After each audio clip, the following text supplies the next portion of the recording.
Amen, and welcome back to the Rich Gilgallen Morning Praise Show with our special guest in studio, the entertainer of the decade here in the Coachella Valley, Frank DeSalvo. You can see him at Frank's place starting later in the year, in October. Yeah, mid-October. But our dear friend and lovely Christian sister is cranking it up there this week. Terry Olson starts tomorrow night, Terry Olson. and I'm going to be there sitting in. You're going to sit in. I'm going to sit in. I'm going to play some guitar tunes. Is that easy to do for the guy who the place is named after? Yeah.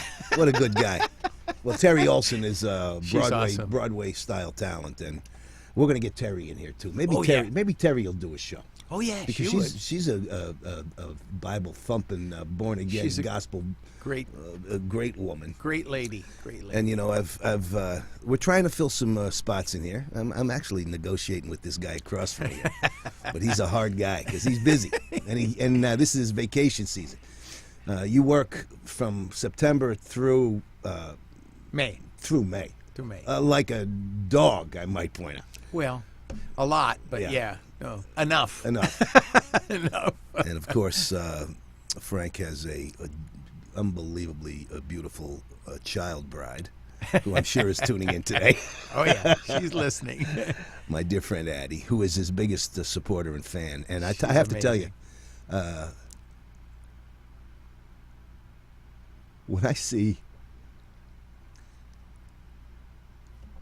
You've been through some stuff. I've been through some stuff. We've all been through stuff. We've been down the road a few times, and so when you see two people who adore each other, and she adores you, and I know how much you adore her, and when you watch the way she looks at you and the way you look at her, when I was alone and at the bottom of the relationship barrel, I so admired that, and I thought to myself, that's all I'm looking for, is somebody to look at me like that. Yeah. So I'm so happy for you guys. Thank you, buddy. Because we all been down the road. We have been down the road. Old man. The road, I don't know nothing. Young folk don't pay me no mind.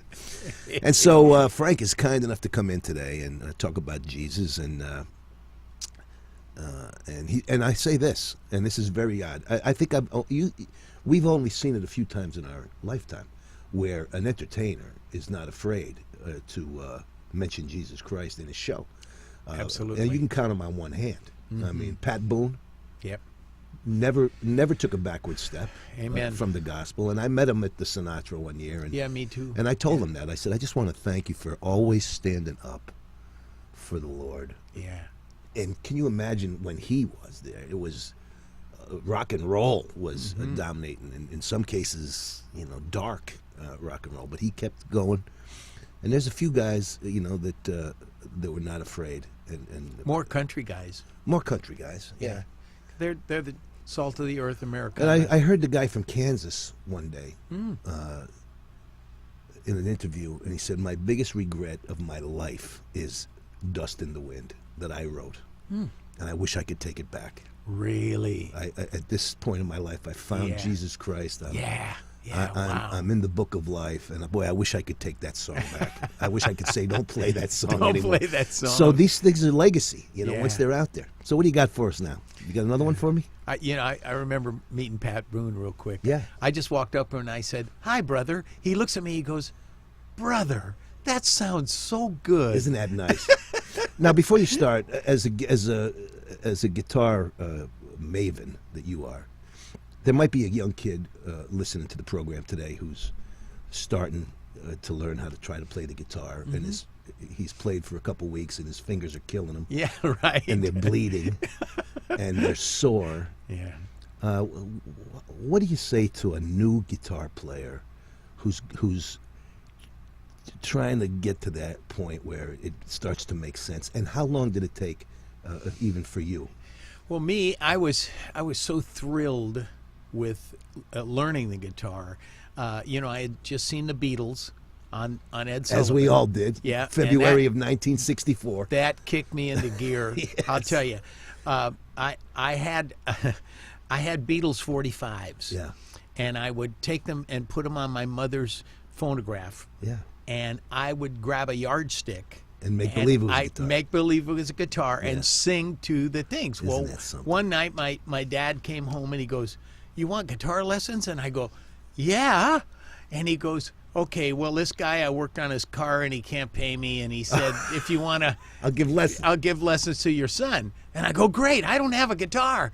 And he goes, "Well, Hans Heim was his name, a little German guy." And he said, "Oh, he'll Hans lend you got a a guitar." guitar. Yeah. So he Unbelievable. lent me this little funky little guitar, right? And the first thing he did was he started showing me the cowboy chords. You got to learn the cowboy chords, you know, because that's kind of your basic accompaniment chords. So he gave me like, I don't know, probably a half a dozen of them. So either the second or the third lesson, he said, "Well, let's learn a song." Yes. And he said, "What would you like to learn?" And I said, "Well, how about Puff the Magic Dragon?" That was a hot song at the time. Yeah, Yes. yeah. He goes, "I don't know that." And he goes, "Can you sing it for me?" And I said, "Sure." Yeah. So I started singing it, and he started writing down the chords while I was singing it. Now, see, that freaks me out. Yeah. Well, I knew one day I could do that. Yeah. I can do that I'm sure today. you can. I'm sure yeah. you can. You can just we start a song and I'll write the chords down. You know, the reason I asked but- this is because I bought a chord buddy. Okay. It's horrible. Doesn't work. Chord buddy. I thought it worked. I thought it'd be a way to cheat. Because you know, I always look for the easy way out, and you know, it saddened me that it didn't work. But Yeah. it's an amazing instrument, and you know, it's throughout as you know, the Psalms. I mean, they played a lot of 10-string guitars. You bet. Throughout David's reign as the king of Israel, and all those songs, all those psalms are written as songs. Maybe the greatest songwriter that ever lived that gets no credit for it. And so, you know, what a joy to be able to do that. Well, is so such a skill. Here's what happened. This was the beginning of the summer when I started, and I was 16 years old. Yeah. So I didn't have a job, and so I had the guitar in my hands 10 hours a day. That's how it happens. I didn't put it. I was so enthralled with it. See, that's I how mean, it happens. my mother come by the bathroom and I'm sitting on the toilet playing the guitar. She goes, "Will you stop playing that thing?" That's so funny. By the way, let me give a little shout out to your beautiful mother, Oh, Grace. Grace, who was a huge fan of this program and the videos, always Yeah. liking them. And I've never met Grace, and I hope to someday, either this side or would the be- other. You know, I'm always looking Amen. for. And so, God bless Grace, Grace DeSalvo up there. So anyway, you know, yeah, it was just the tenacity, but it was the desire that I really wanted to be a good guitar player. Yes. In 3 months, I had a 5-piece band. See, that's what I want young people to understand. It's a difficult instrument initially. At just the first month, Yes. 6 weeks. But if you keep at it, It's just like a weightlifter, Yes, right? your muscles, I mean, you know. if you're lifting weights once a month, every time you lift weights, gonna it's going to hurt. amen. But if you lift them once a day, Right. in about 3 weeks or so, it won't hurt no more. And so you have permanent callus on the Yeah. on the fingertips. Yeah. It's I like don't golf. Same thing with golf. I mean, Sure. if you go out, you know, you're going to get blister if you're holding it a certain way. And Exactly. so, well, give us one, man. Give us another one. I Well, love this you so much. this was written by a beautiful worship leader in San Jose, and his name was Gary. He's passed away. Yeah. So Tony Bolivar he'll remember this because he was probably at church at the same time in San Jose. Oh, really? You guys go that far Yeah, back? yeah, Oh, yeah. We love Tony so much. He's great. Yeah. I mean, he plays the saxophone and the clarinet Oh. at the same time. Are Now, you have you ever kidding seen me? that done? Have I seen? I'm hiring him on my don't- gigs. I mean, I've never seen anybody else do it. Is what I'm saying. Well, you know, the two horns at once, a guy named Manzello originally developed that. is that right? And so they call it a Manzello stritch. That's what they call it. That's what they call it. I can't wait to tell him that. Yeah, he knows it. He knows it. So this is a beautiful song. Here you go. Fire away. From the foundation of the world, the shepherd called me. Amen. From the foundation of the world, The shepherd saved me. He sent his spotless lamb to take my place, to reveal his grace to me. He sent his spotless lamb to take my place, to reveal his grace to me. Isn't that pretty? That's so pretty. Simple.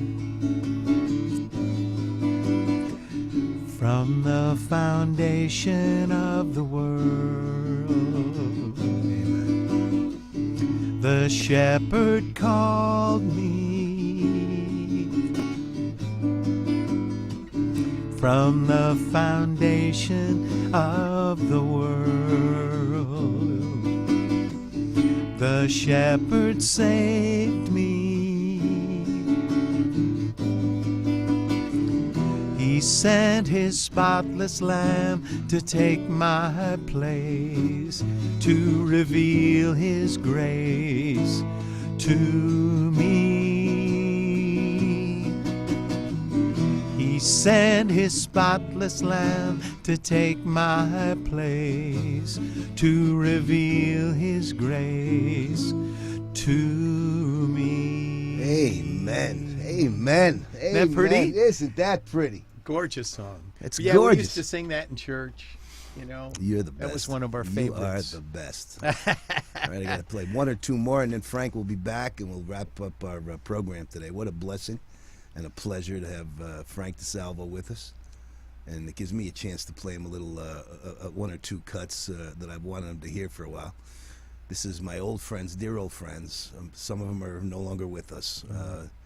The seldom seen, and one of the most beautiful bluegrass renditions of their great song, House of Gold. I'd rather live in a deep, dark grave